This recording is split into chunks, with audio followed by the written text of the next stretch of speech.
But we can dream up a more pleasant future if we want to. We just got to do it together. We got to imagine that things can transform.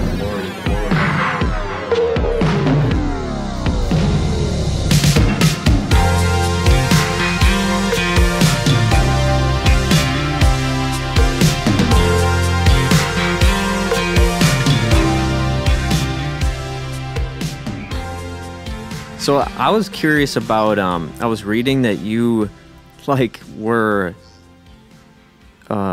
knew you were destined to be an artist in, like, 4th grade. Yeah. I mean, how'd you even get into art so young? And then, like, how did you know, like, what, if you can explain how you knew at that young of an age, I think that's really cool. That's a good question.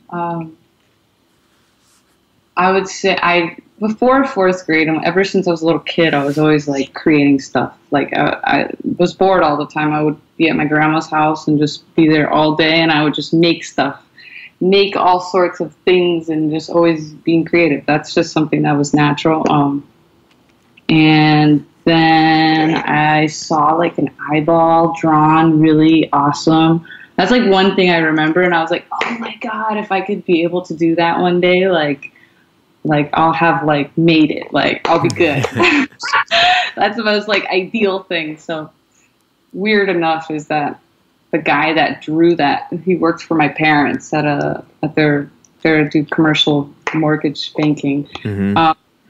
That guy had happened to like go to one of my shows later on in life unexpectedly, not knowing I was going to be there. I don't know. So it was weird, but, yeah, that was a big inspiration. So I started working on trying to draw eyeballs and people, and I was always like, my mom did a little bit of fashion design in college, and my biological father was a photographer, so he was, art is kind of like the language. So my mom would show me like proportions of the face, and I was always, like, then I don't know, 4th grade was a traumatic year for me.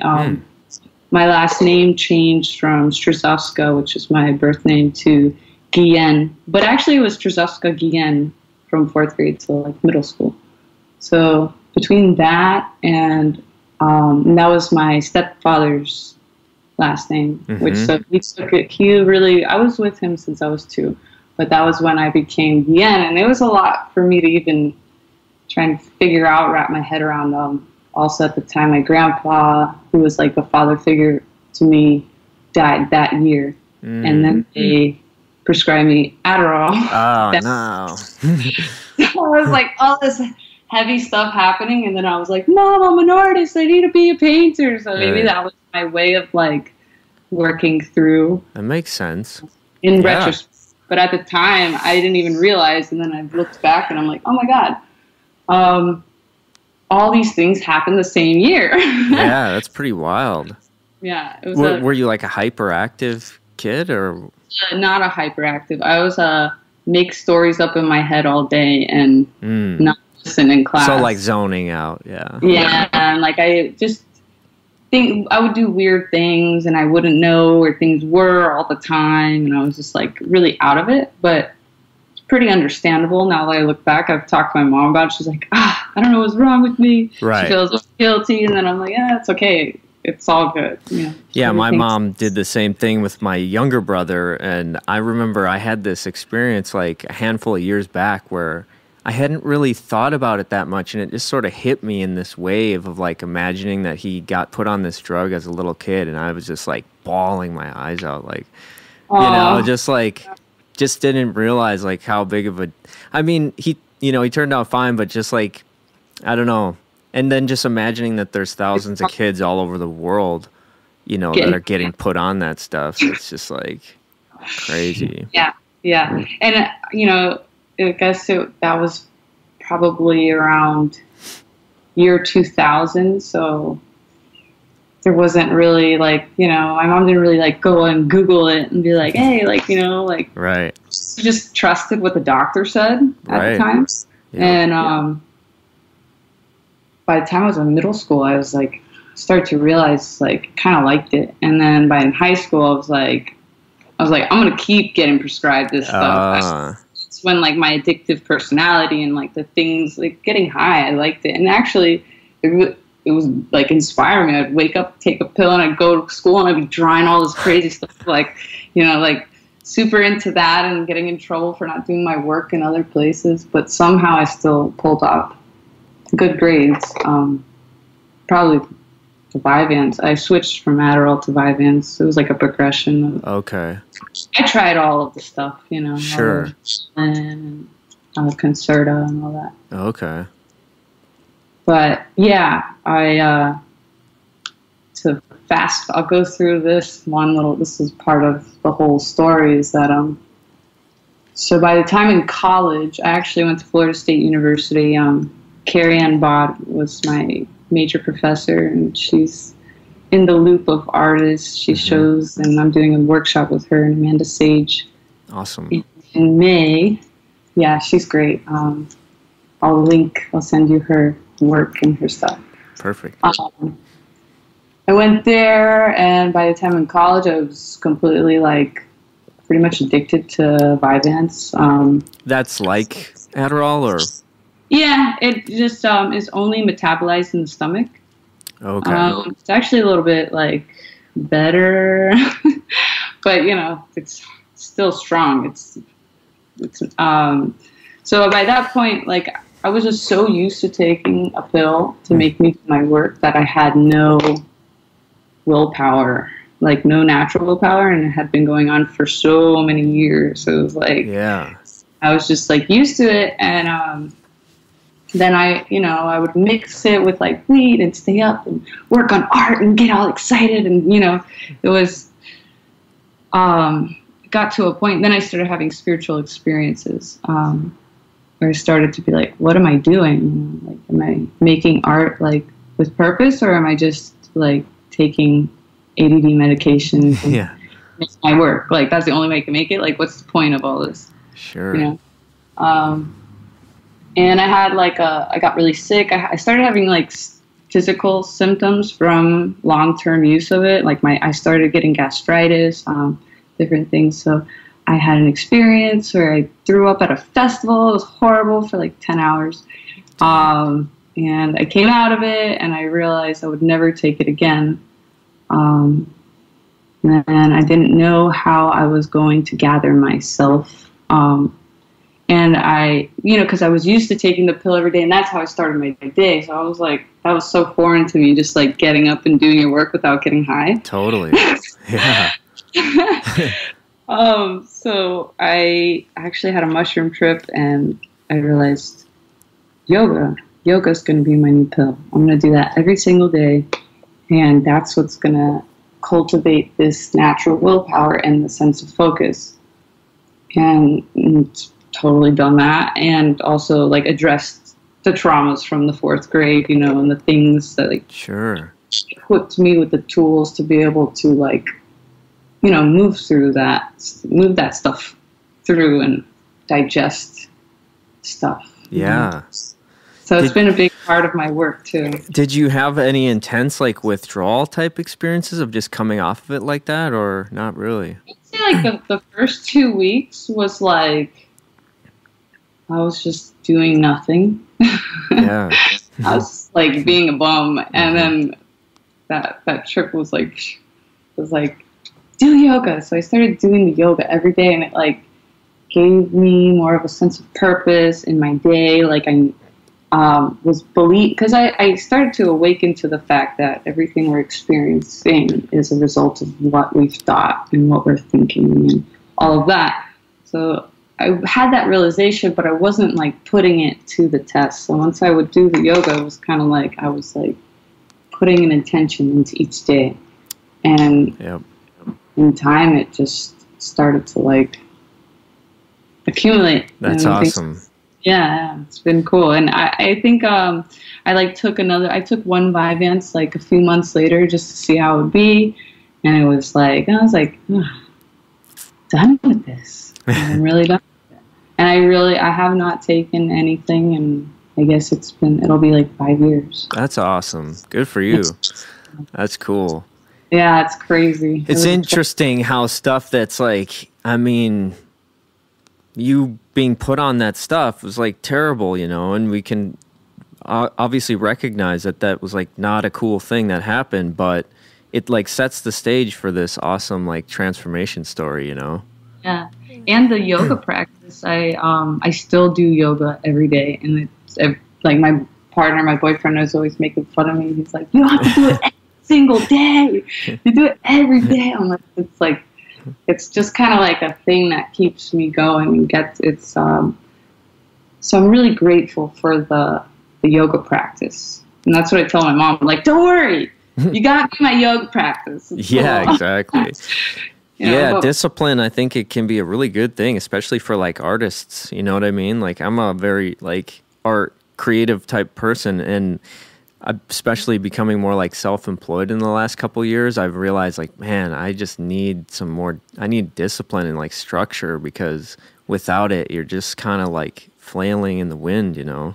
And that's what the yoga is cool, is because it's a lot of core strength, and you know, that kind of gives you that structure like that. Like sometimes when we're kind of like, you know, sloppy or laying around, you know, kind of not having that internal structure, like resonates in like our work, you know. Definitely. I'm curious about the, can you tell me about the art nuns? Oh, cool. So that was started by Carrie Ann Bod. The story goes that she started it in 2011 with Amanda Sage and I think Melissa Shamana. I can send you her stuff too. They started the idea and it didn't really happen. And then in 2013, I met Carrie Ann Bod, and I think we met at like a First Friday art show, and we started hanging out. Like within, I guess, a couple months, she started this whole idea, and she just had a really cool group of people around in those like couple of years, and she started the Art Nuns, and we just get together, and it all started. We got in a circle, and we like started like doing intentions. I don't know, we didn't really know what it was, and then we kind of decided we were going to get these nun veils, and we we're going to all dress up and do performance art, and pray for people's creative inspiration and individuality, and be like, you know, art nuns. Mm-hmm. So we then had a wedding. We had like a show. We had in Tallahassee, there was like a big art park, and they would have First Fridays there. We had a show like where we showed our work, but then we had a series of weddings, and we all got married to ourselves and our art.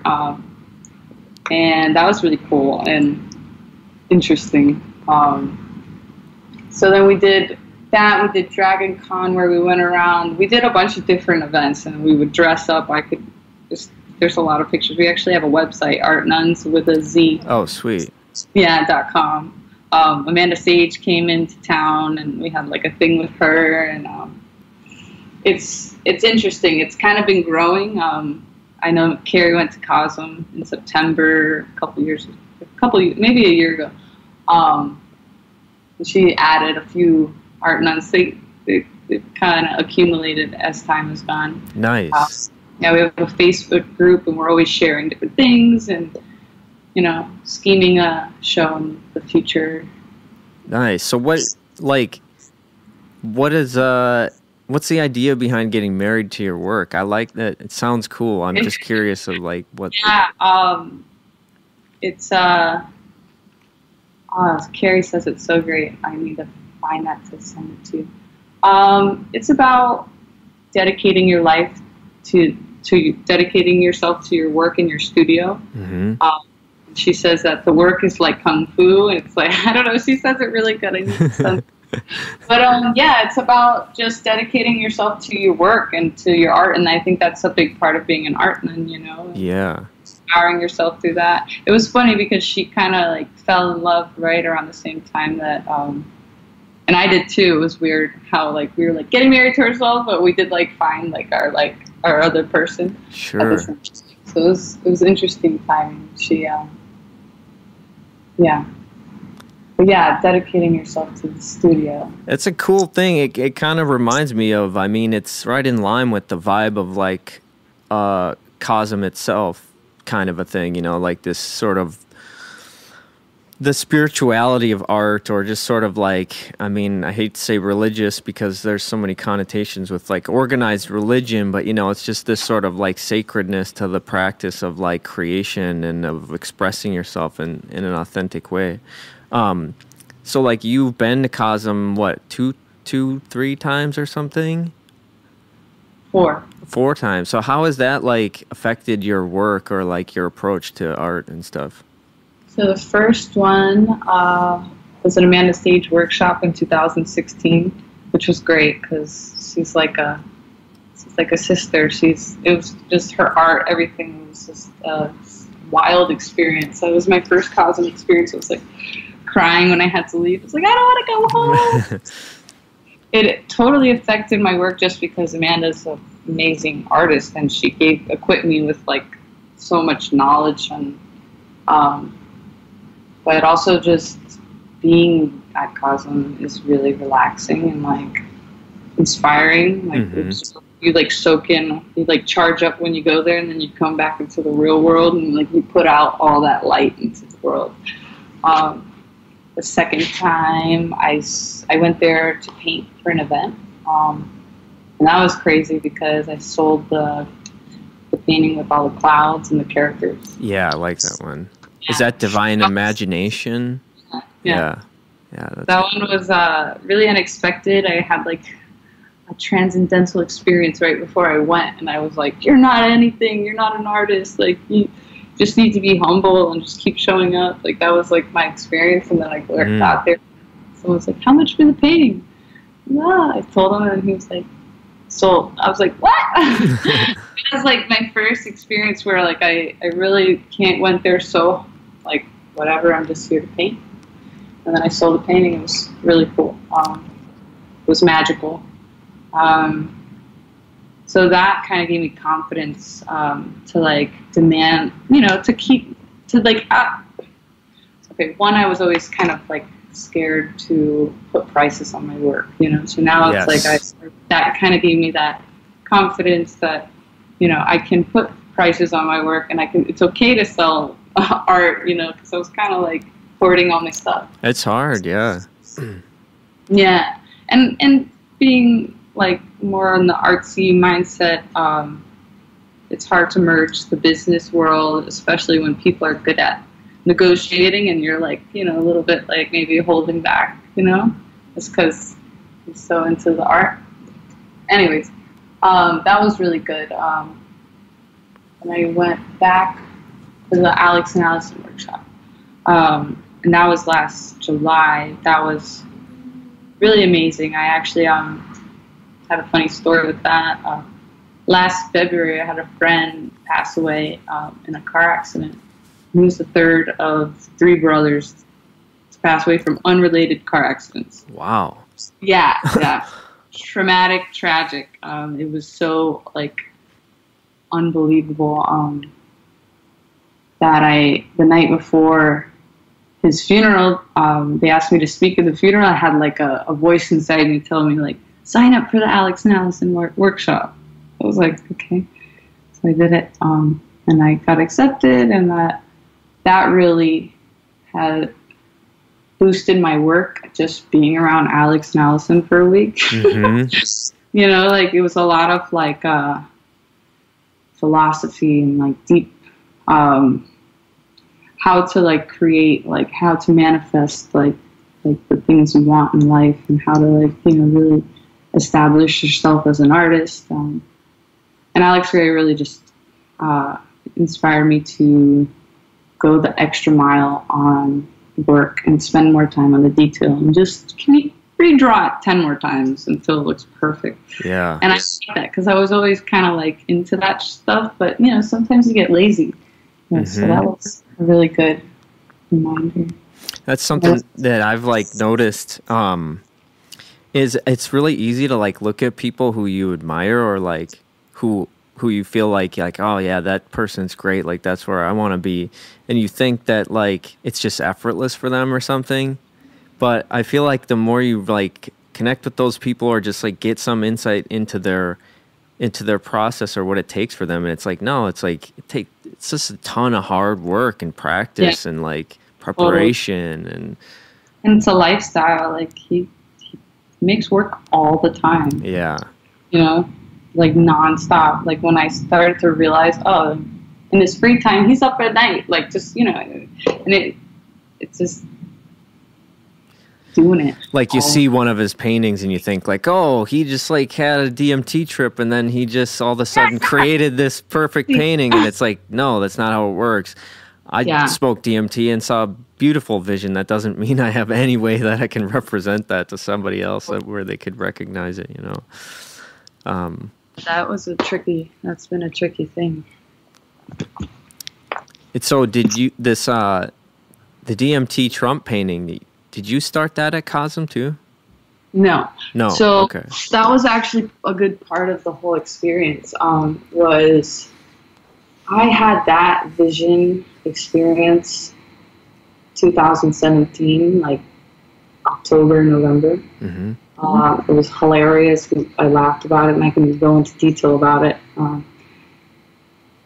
And I didn't really even sketch it. I didn't even know how to begin. I was like, first of all, the beginning of my vision was of him wearing that kind of like hippie shirt, like, you know. So I completely, all I see when I first initially break through is him wearing that hippie shirt. I'm like, how do I find an image of him doing that anywhere, you know? How do I even begin to do that? So what I did was, it was hilarious. So I went on Photoshop and I got an image of like one of those like ayahuasquero type shirts, and then I stuck his head on there. Yes. No images of him. Only images of him online are wearing suits and golf clothing. So that was difficult. So it took me a while. I started to, I never do this, but this was the only thing I knew how to start with was the Photoshop image. I kind of mocked up an idea of how things would look. And I like put out an image of 3 random people, you know, walking through the wood, like walking through the water in the woods. And then I mocked it all up, started to draw it. I had a good bit of it drawn, but not all of it when I went to Cosm. I didn't tell anybody about it there. I held it in as a big secret for a long time just because I wanted to, you know, I just wanted to actually do it before I started talking about it. Yeah. Yeah, that can be almost like a hex on yourself to start telling people about something. Yeah, and I did slip with, you know, my inner circle and stuff, because I would get like, you know, we'd be all talking and I'd be like, oh, you want to hear something funny? But I was trying to keep it on the PL. So when I was there, I did tell Alex. I told a few people like one of the nights near the end of the night. They were cracking up. Mm-hmm. But I told Alex, and then I showed him the drawing. He's like, oh my God. He was freaking out. He's like, this is great. And he was like, but look, you need to like really do the details, like in the forest. And you need to like really do all this work, like the details, like really get things anatomically correct. And I was like, yeah, okay. So I came home and I spent more time, I spent probably the same amount of time that I did on the drawing as I did painting. Oh, maybe wow. a little bit more time painting it, mm-hmm. but sure. It took a while to figure out the drawing. I never draw men. I never draw nature, so it was like totally new for that. So I went back to Cosm. I left in July and I went back at the end of October, so I had it built up like enough so that was that first image that I put out there. That's like an in-progress shot. It's kind of gone around. Mm-hmm. And it was a good reaction. Everybody was really loving it. Nice, yeah. Yeah, I didn't have it. I didn't start it at Cosm, but I had it like in the works. I had like enough drawing to show him like them vomiting and him smoking. Yeah. Yeah, I would love. to get into some more of the details about just like, so the main vision itself was the Trump with the shirt and smoking the DMT, and so the rest of it, did you just sort of like meditate on it and it just like came to you like the other sort of scenes, because there's, you know, multiple kind of like scenes going on? Well, I'll explain it. So I initially breaking through, I saw him with the shirt. One second, just because this is going to be good and I want to make sure. Could you just like maybe get like a little bit closer or something? I'm just getting like a little bit of like background noise that's kind of, I don't want you to be difficult to hear at all. I got you, no problem. Sweet, thank you. Yeah, no. I'm going to put you up here.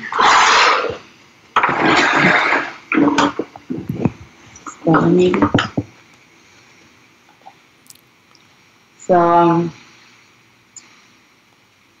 yeah, initially breaking through, I see him with the shirt, smoking DMT, and it goes from that to him leading people to go, and it wasn't specifically those two guys. I personified them. Mm-hmm. But it was him leading like all the ignorant, and they were like marching on their way to go do ayahuasca. And it's like the Trump attitude about it, like bigger doses, more. Like it was like the Trump mixed with a psychonaut. Like, I don't know, it was weird. It was very weird. Uh-huh. So then they all get there and they're doing ayahuasca, and as they're doing ayahuasca, the world's healing, and it's a deep knowing that this is going to happen. Some weird shit. Mm-hmm. You know, as I came out of it, I was like, damn, I was high. but yeah, the world's healing, and it's telling me pretty much that DMT will heal the world, and that the earth has all the medicine within it to heal all the evils that come from it as well. Mm-hmm. That was what I got. That was the message. After that and the whole vision, my organs became lined with gold, and I started healing. And Alex Gray was like an angel praying over my shoulder, like looking at me like, yes. And I was just like, you guys live like this? You guys have golden lined organs? Yeah, that was just bizarre. It was weird. I told him later, and he was cracking up. But yeah, it was bizarre. It was like, it was interesting that happened after the vision, because then I went to Cosm and the whole vision, and we've had a lot of dialogue about it. But yeah, it was a 3-part vision. Well, actually 4 if you include the last one with the whole organ thing, but that's not really released directly. But yeah, it was him smoking it, the eagle and like the uterus thing that's above his head. Yep. All that happened. That kind of happened after. I would say that the uterus and all the swirlies and all that is like, you know, the trip that he's like experiencing, like him going through the layers, and then mm-hmm. I think eagle represents like a spirit guide, like represents the nature, you know, taken back and healing itself.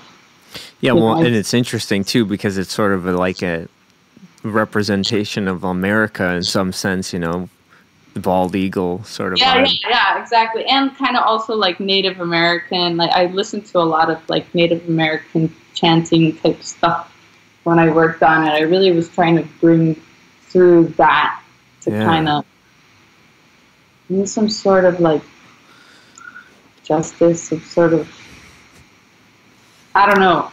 The thing is that I didn't choose this. I don't watch the news. Right.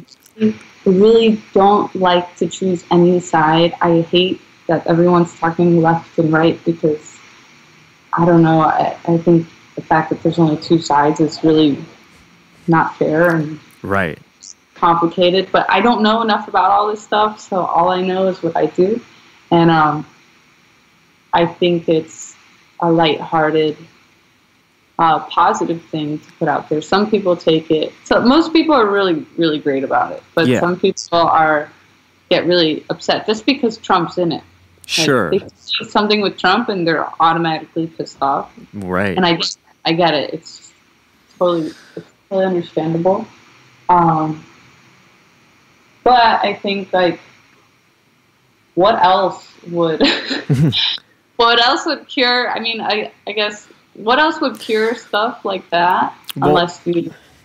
I love it for like a multitude of reasons, and like one of the things being like, I think it's so easy to look at things outside of ourselves as like actually being separate from us, and I mean, I believe that they're not, you know. Anything that we can see outside of us is like ultimately a reflection of some aspect of ourselves. And so like this, I know how intense of a character kind of Trump is to most people, and people often, I think, just have this guttural reaction of like resistance towards this idea of this guy, you know. But I think he really represents like the manifestation of like it's like a symptom rather than the disease itself. And like these Kim Jong-un and Vladimir Putin and Donald Trump, they're all these sort of like archetypical, like regressive, like tyrant type figures that I think if we were able to really like look deeply enough, we could see that we all have those little characters like living inside of us, like dictating parts of our own lives or our responses towards each other, and like otherizing people and all these things that people hate Trump for. And like how I see the painting, and tell me if I'm way off base here, but it's sort of like not only can you see it as these actual dudes like taking these drugs and having these experiences and like healing, but also it kind of like puts it in this sort of imaginative like internal state of like healing those parts within ourselves. Oh, I apologize for that. It's like healing these healing those little regressive dictators inside of our own hearts, you know, and kind of like coming to terms with those parts of ourselves and sort of reintegrating them in like a positive way, you know. That's great. I love it. I didn't think about that one, so I'm definitely going to take that in. And I think that, like, definitely it's like I have definitely been relating to the archetypal and the personification thing. I definitely see it as not just that they're just characters that I'm using, but it could mean, you know, so much more. Yes, exactly. I thought like on a societal level, on an earth level, like, you know, but also within ourselves, each person, totally, you know, the dark sides within all of us.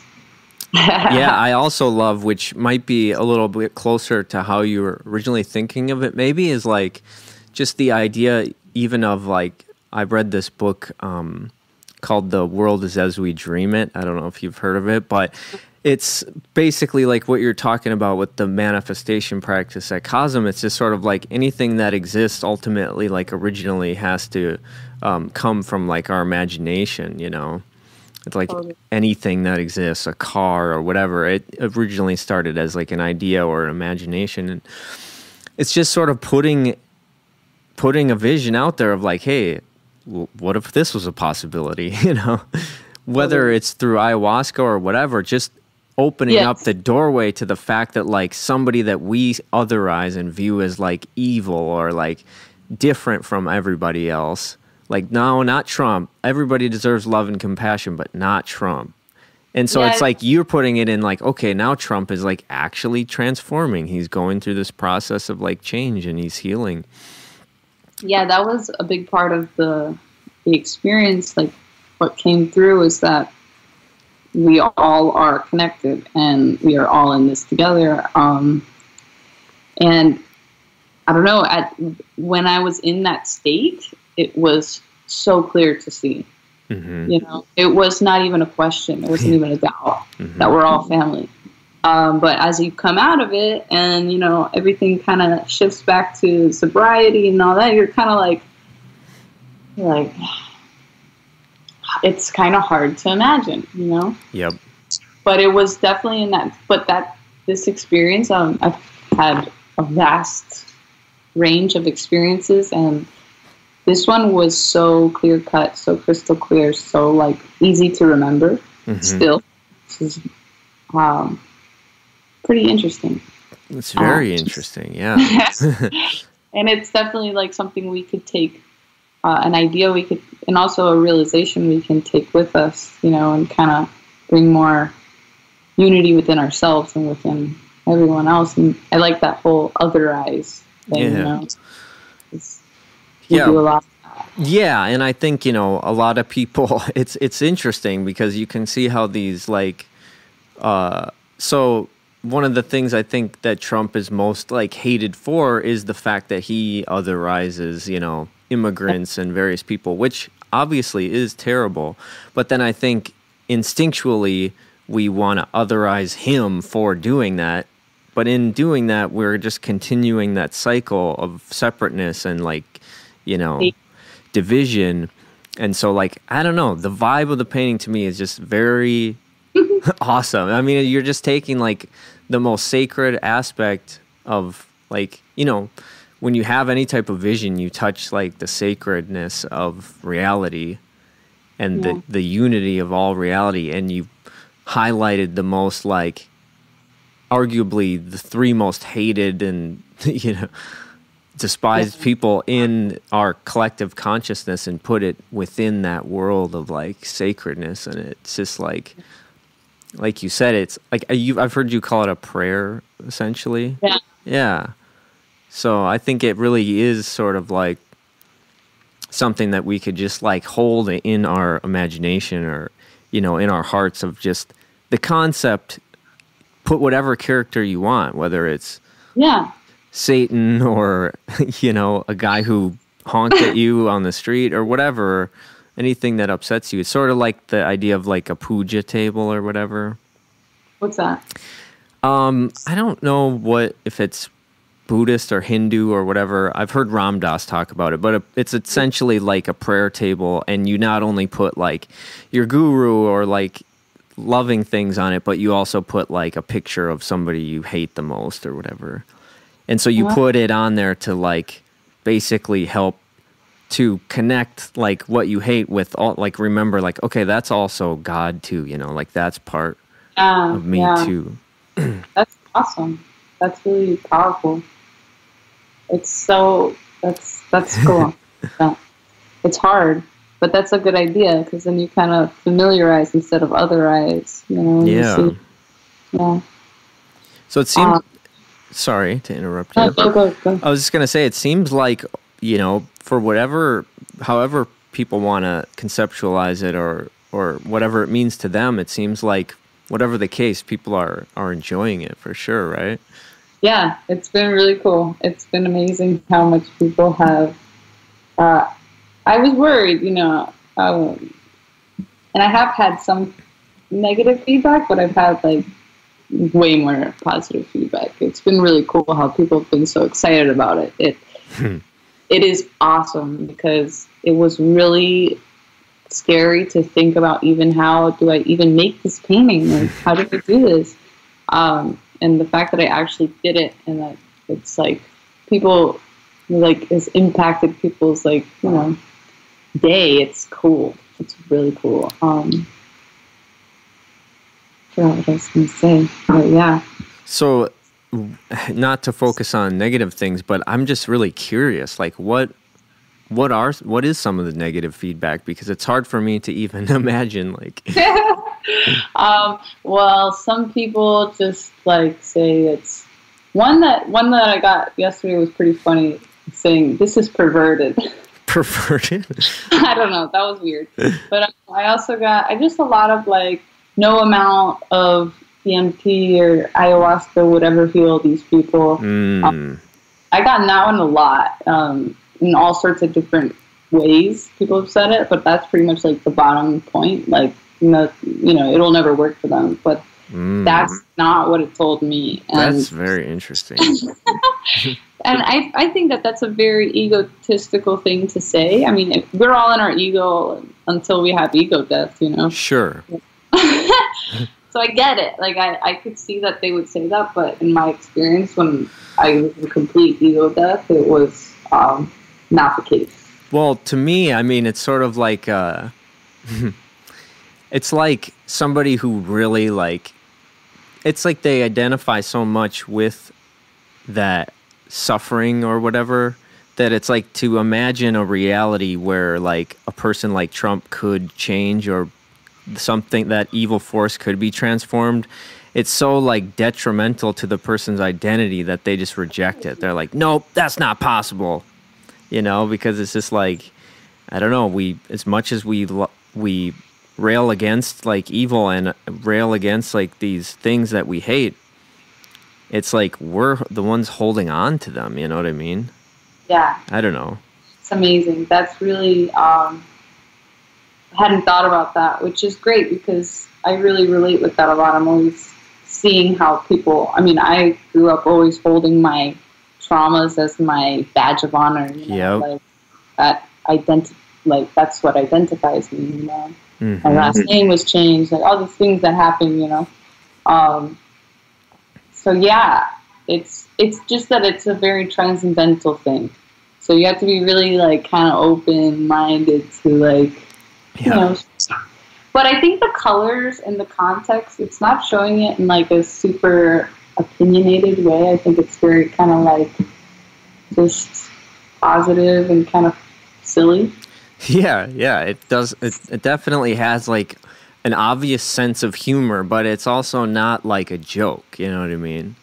Yeah. Like it's not just, to me anyways, it doesn't seem like it's like, oh yeah, she's just trying to be funny. Like there is like that classic, like a DMT kind of humor to it or whatever, but yeah. But still also very like sacred, Totally. And the details on it are like amazing. I was zooming in on like the vomit with the little snakes in there and stuff. And like dicks and like little, there's a dick in both of their vomits. That's awesome. That to me represents them like purging like patriarchy and like, their negative nastiness. Yeah. But not saying that dicks are nasty. That's fucked up. But the patriarchy, that's really just a symbolism of like this sort of, yeah. And then up his head, he's got a vagina bleeding on his head. So for me, that's another symbol of like, I was saying, washing away the patriarchy, because it's like him like in a nice, he's got this like nice calm face while he's talking. I love, that's my favorite part is the face. It's just so like, that's one of the things that really bothers me about all of them, is that the way that they completely disrespect women. It's like a big underlying, I would say, issue in the world. Maybe not that all men disrespect, but like there's the balance is a little off. And, just, when people some people get upset because I painted Trump, but I'm like, look, but say like, somebody made a reference to like grab her by the pussy, like, like, I don't know. And I was just kind of like, well, look above his head. Like, it's like they're trying to like, So is the argument from some people, or like the vibe that you're getting, sort of like even just putting him in a work of art and like is like somehow, yeah. See, I completely disagree with that personally. I just feel like to just act like he doesn't exist or something, or to like the whole idea of like deplatforming or like shutting people down or just like removing them from existence, I just feel like I understand like the instinct, because it feels like the thing to do, like, oh, we should just like push them away and silence them and kick them out. But it's like, really, this is like a person like Trump has arisen in this country like for a reason, you know what I mean? Like in our consciousness, like he's a part of like our collective consciousness, and we have manifested him into this position for a reason. And like the best thing we can do is like try to figure out why that is, and like work together to like help understand that and sort of like heal it and integrate it, rather than just act like it doesn't exist or push it away and think, if we just had such and such back, or if we just, whatever. Because it'll never be the same. We're moving forward in time. We have to exactly. Just gotta keep moving. I like that. It's like it's around. Well, I'm getting Prince and they should be in the next week or Prints, two. yeah, I gotta get print. Yeah, I'm gonna have bigger poster, not bigger posters. I mean, like bigger, like fine art prints that are really nice paper. Awesome. And then I'm gonna have smaller, like posters.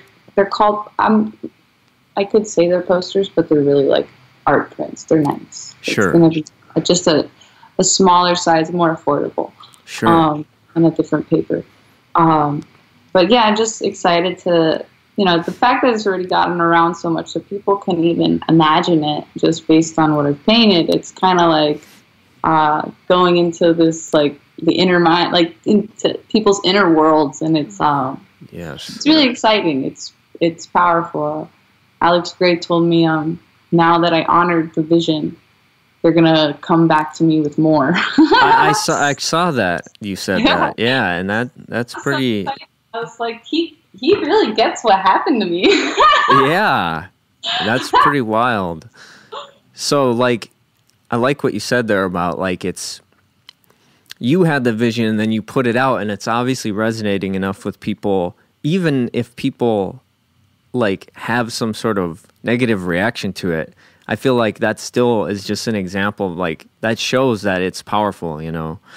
And exactly. There's something interesting I've been thinking a lot about for the past, like, year or so, like, just this idea of, like, fame or popularity and how, like, there's a reason why, like, things become like a meme, you know what I mean? Like, beyond just, like, whatever, I don't know. I just feel like there's a deeper, larger purpose to, like, or idea behind, like, what things get popular, like, and why they do. Yeah. And so, like, I think it's a promising sign that, like, something like this, you know what I mean? Yeah. It was cool in Alex and Allison's workshop. They drew, like, a circle pie little thing, and it showed 4 quadrants, and it was how, like, it starts with the vision, then the artist goes and draws it, then it goes into the inner worlds of people, and then from the inner worlds of the people, it becomes culture. Yeah. And Alex Gray really explained it really cool, and it was like, so you use this, and this is how we evolve culture through sacred art making.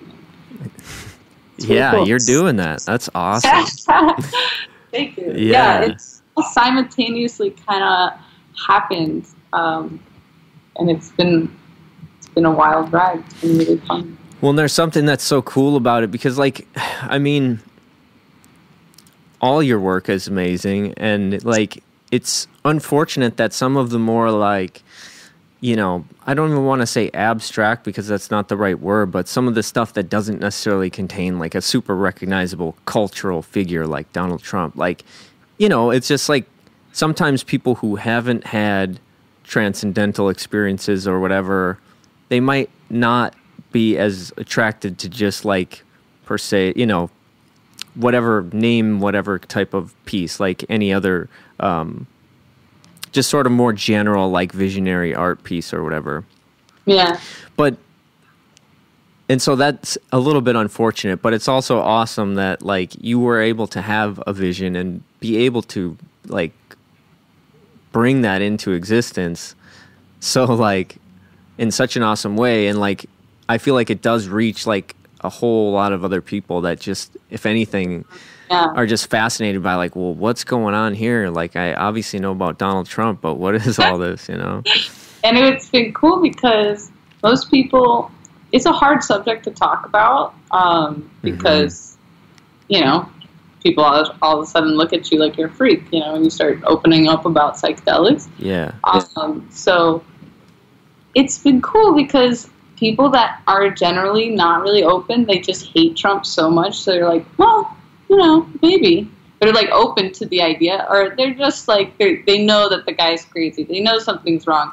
So people have been open-minded, and I can talk to people about psychedelics more because it's been like this, like, well, he's such a shitty, like, person. Like, what do we got to lose? Right. Why don't I open my mind to this? There's no war. Nobody's getting killed. Like.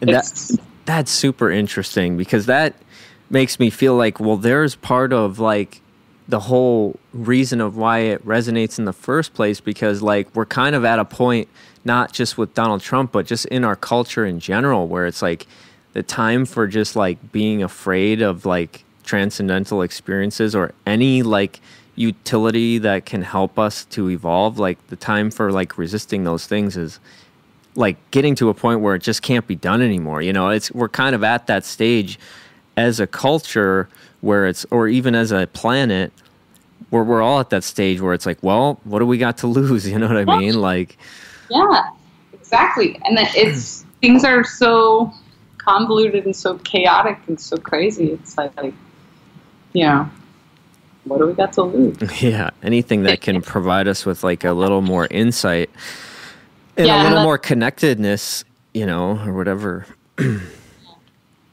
A lot of people I've people that are really not familiar. It's interesting how people are really a lot more open-minded to ayahuasca than when you start talking about DMT. Yeah. So it's just been like a thing. It's been cool because I really do respect that people are just not ready to talk about it or even do it or any of that stuff. But it's interesting how ayahuasca is a lot more widely accepted and people can like talk about it easier, or just people don't really know much about like the connection with DMT and all. Maybe all because stuff. Like, I don't know, the cultural like history with it and sort of like the up around it, and that's why I always tell people about, you know, these cultures like in Peru that have been doing it for so long, and it's cool because it's real, and our society is just so addicted to pharmaceutical industry, and you know.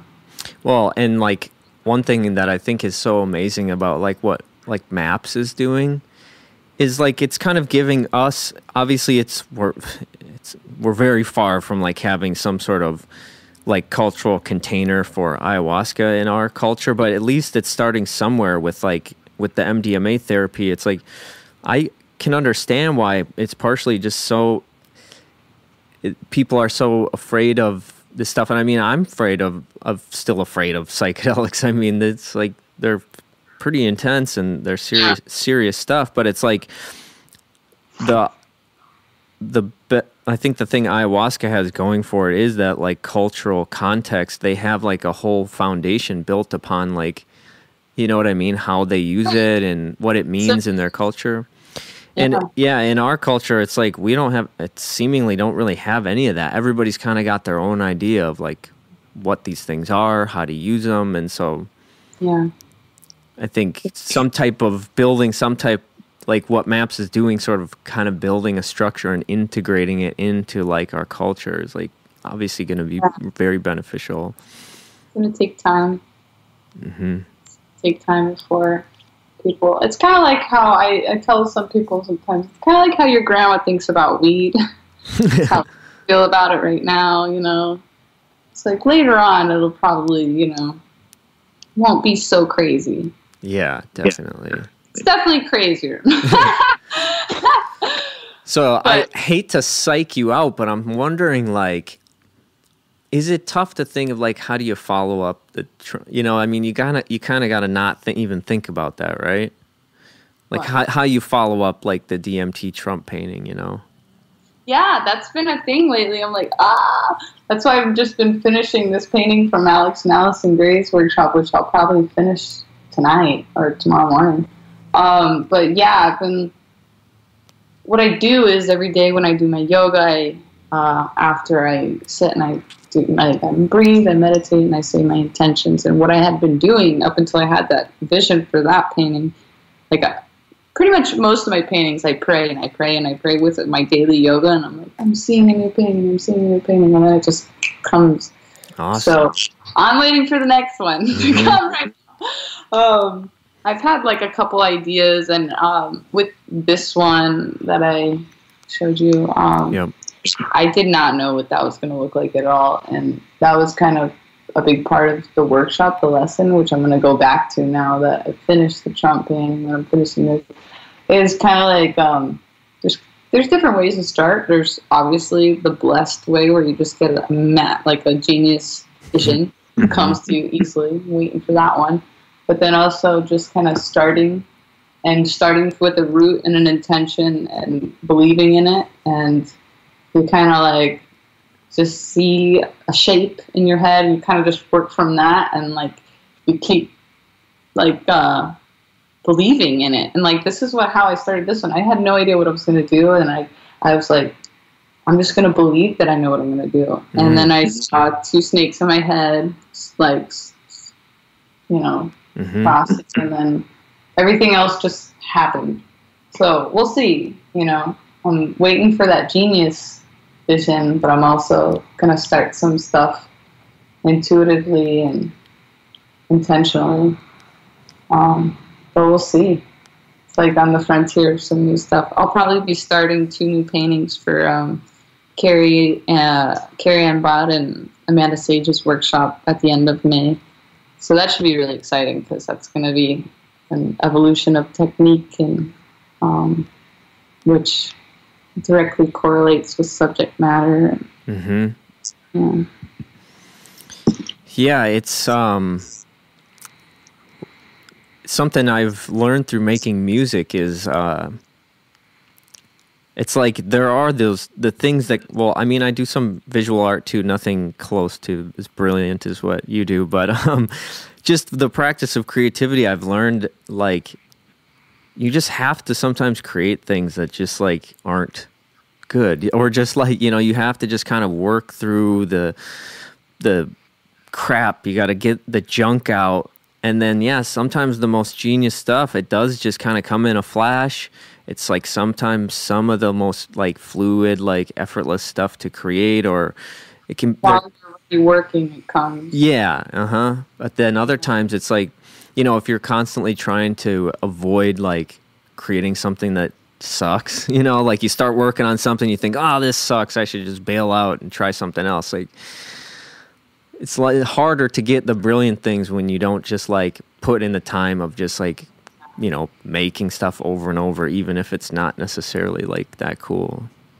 Yeah, and yoga every day really helps. I think it's a yoga practice that like you're just checking in constantly, going inward, and then you place those intentions, and then like as I was painting on this yesterday, I like looked at the post that I posted about it, and it was so relevant to everything I'm going through right now. It's like, it's interesting, like yoga really, I think, makes things so cohesive, and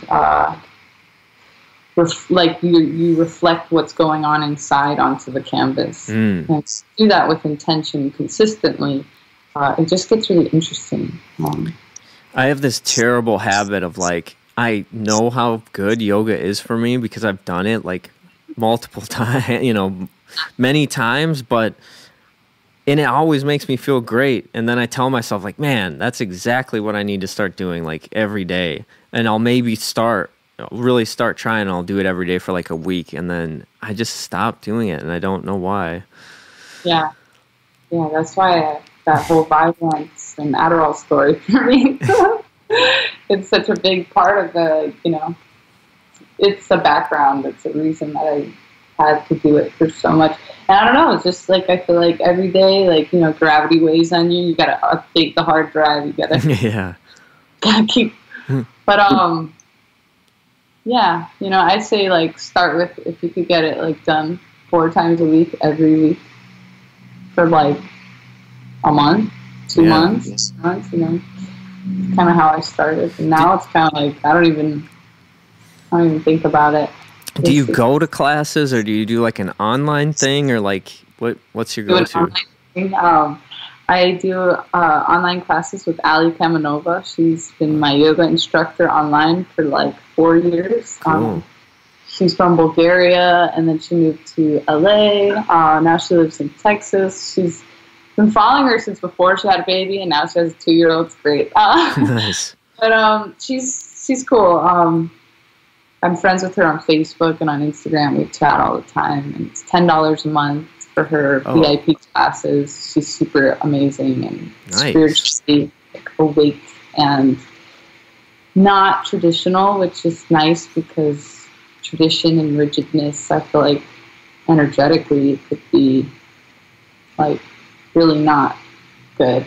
I don't know. I think old traditional yoga can be kind of like stuck in its ways, and I feel like the definition of yoga is fluidity and and it doesn't necessarily maybe apply or resonate in like in the context in our culture or whatever, you know. Yeah, it's hard to understand, but luckily through my experiences with psychedelics and stuff like that, I just understand open-mindedness. So she's really good. She like healed herself from an autoimmune disorder or disease that she had when she got exposed to toxic mold. So she just has like a really interesting perspective on healing yourself with food and movement. A lot of her stuff is like a lot of interval workouts mixed with yoga. She's just got such a range, you know. Nice. Yeah, definitely don't do the same thing all the time. So I'm wondering about, you said you know, you kind of do your meditation and your yoga and like say your intentions, or like, do you have like kind of standard intentions, or do they change? I do a core list of things I say, and then I kind of like customize it. Okay. Yeah, I like one that Allison Gray gave me was "I'm loving intention." Saying that one. I got the "I am that I am" from Wayne Dyer. It's like a big like inspiration and awesome teacher in my life. What else? I say a good amount of things. Lately, I've been going through my chakras. Some days I go through different, you know, phases, but today I went through the chakras, and like I say an intention for each one. I like to say a lot that I'm seeing new visions for new paintings. I'm healing myself in ways unimaginable. Nice. I have like hip issues. I'm always saying stuff for my hip. There's all sorts of things. Like sometimes I'm like, I'm selling paintings. Yeah. You know? And then other days I say, and I always say stuff for other people, especially people like in my close circle, and just always I feel like that's my way, that's my time of the day to really establish with the universe what I want. Yeah. So that if we actually spend the time every day and we do that, then we really do have like true currency with the universe. Like, it really it hears you. So it's better than just, because I know I used to just kind of be like, think about an intention when I thought about it, but when you make it a point to every day, it's interesting. Sometimes my boyfriend sometimes makes fun of me. He's like, "You do that too much." No, I mean, shit. If you could be doing it constantly, I think that's the way to go. I mean, obviously we can't do it constantly, but yeah, I've gotten really into the whole idea of like, have you heard of this guy, Bruce Lipton? No. Oh, he's this dude who I can't remember what he is exactly, like a microbiologist maybe, or a biochemist or something. He understands like genes and all this stuff, and he's basically talking about scientific proof for how like our subconscious beliefs are what create our reality or whatever. Oh, that's cool. And so his methods of like changing those subconscious beliefs are like, one is like repetition, so like constantly like saying an affirmation or an intention. The other is like hypnotism, so like listening to things when you're in some type of like as you're falling asleep or whatever. Yeah. And I mean, yeah, I've done a little bit of both of those things, and it just seems like it's undeniable that it has an effect on your life, I do this thing called Yoga Nidra, which you can just look up on YouTube, and there's all sorts of videos, and it's being studied in universities and stuff. Pretty much, it's like it's similar to the hypnotism thing. It's you listen to somebody. There's tons of videos for free on YouTube. You could do it whenever you're bored. The person talks to you and walks you through different relaxation techniques, like squeezing your hands, relaxing them, squeezing your whole body, relaxing. and then like going through like feeling your pinky, feel this finger, feel that finger as you're just laying there, and it goes through all the different parts. You like do a face massage. I don't know. There's different ones, and they explain that you do all these relaxation techniques, and when you're in that calm state, your heart rate slows down. You place an intention, and you say an intention 3 times, and that. They're studying it, and that apparently you place that intention into your subconscious, and then it kind of resonates in your daily waking life. Mm-hmm. So I've been doing yoga nidra for a while now too. That's just something I do like all the time when I'm bored. If I'm feeling sleepy and I don't really have a lot of time to take a nap, I'll just go do that, and it actually makes me feel pretty rested. But yeah, that's another one that I got into also. But I always send to people's way, especially people who can't fall asleep. I'm like, just do yoga nidra. You'll fall right asleep. Yeah. That's like progressive relaxation or whatever I think they call it. That's awesome. Yoga nidra. I got to try that out. Yeah. Yeah, I was looking for, back in the day when I started wanting to meditate, I started laying on my back, and then I started lucid dreaming, and then... Yeah, and that's opened the whole wormhole, and I started doing the whole psychonaut thing. But then I started looking for like what else can I do? Like I can lucid dream, I can take psychedelics, I can meditate, but like is there other things? So that was yoga nidra has been a great one. Is lucid dreaming something you've done a lot?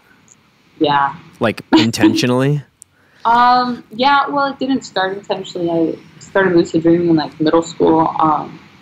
But like in college, I wrote a paper on it, and I had weird experiences with sleep paralysis. Oh. I don't know if you've had that, where you feel like somebody's like grabbing you, and you kind of have hallucinations. It's bizarre. You think like you're full of fear, and you can't speak.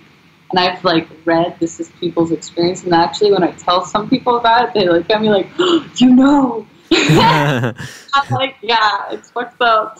I started having that. I don't know, and I wrote this paper, and then I was like, I'm going to start laying on my back and trying to go into these lucid dreams. And I did, and I would do weird stuff. Like one time I was like, when I open my eyes, I'm going to be in my room, but in the dream room. And like when I opened my eyes, I was like same room, but the mirror image of it. Like everything that was on this side was now on that side. Whoa. That was cool. But yeah, not as much anymore. Now it's like I still lucid dream quite often, but just randomly. It's randomly because I'm just so busy. I don't have time to get into it. Yeah, I've never really tried it intentionally. It's happened a couple times randomly, but I can never like keep it going. It's like once I realize that I'm dreaming, it quickly pretty much comes to an end. Yeah, I had been writing that paper, so I started like reading about it, and I was really focusing a lot of my energy on it, and I would like practice in my lucid dreams, like staying conscious and keeping the dream alive. And now, I mean, I fly in my lucid dreams like so much all the time. That's awesome. Like it's normal. And like I've done weird stuff like moving things with like my own, like my mind, and breaking stuff with my mind and stuff. But that's awesome. Yeah, I definitely related to that. I mean, not directly, but the movie. It's with Leonardo DiCaprio. Oh, yes, I do. I love that movie. God, what is it called? Isn't it Inception or Inception, no? Yep, that's it. Yep. Yeah, it's interesting how they were like on missions. They were practicing. I love Inception. I think that's one of the coolest movies. I heard it was kind of based on like some Alan Watts, or inspired by like Alan Watts. Interesting. But yeah, I love that. Like the whole deal where like the deeper they go, like the longer time gets or whatever, or shorter time gets. So what if they're down there 5 minutes? It's actually can be like 50 years or whatever it is. I don't. Yeah, that's super cool. Yeah. So I really appreciate you doing this. That's awesome. Oh, you're awesome. Thank you. Thanks. Just were really good and put a lot of things into perspective. I always had a hard time communicating with words.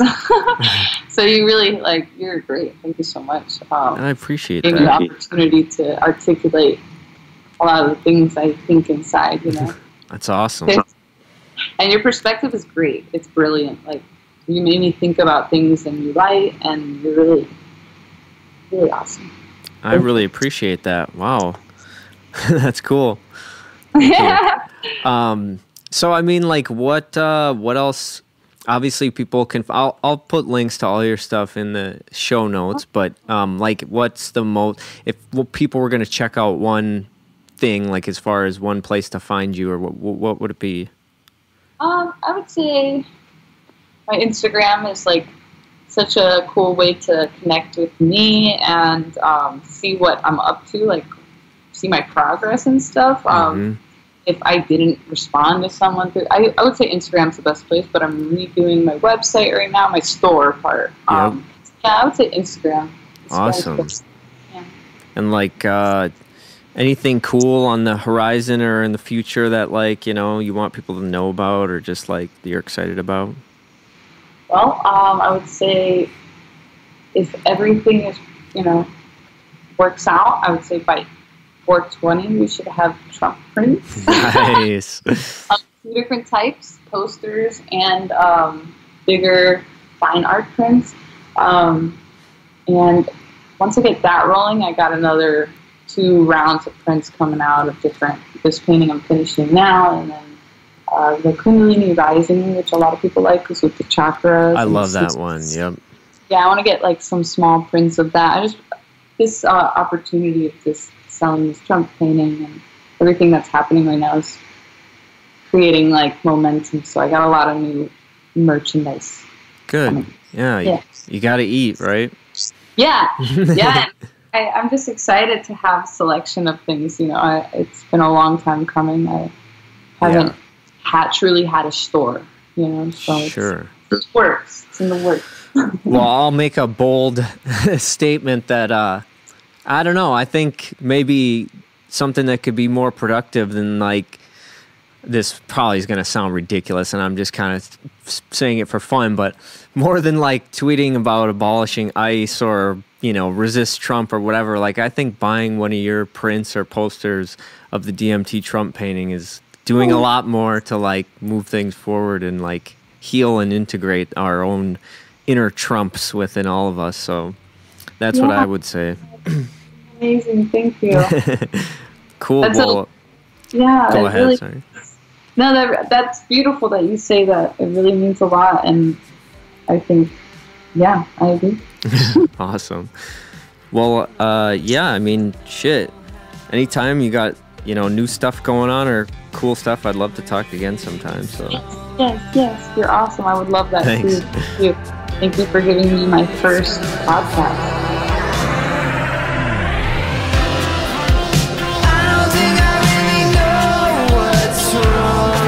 You have been listening to Triple A, Awake, Aware, Alive, with your host, Jacob Gossel. Take a seat, look inside your heart, find that little Donald Trump inside there, give him a hug, tell him everything's gonna be alright. Tell him he doesn't have to wear that stupid toupee anymore, or go tanning.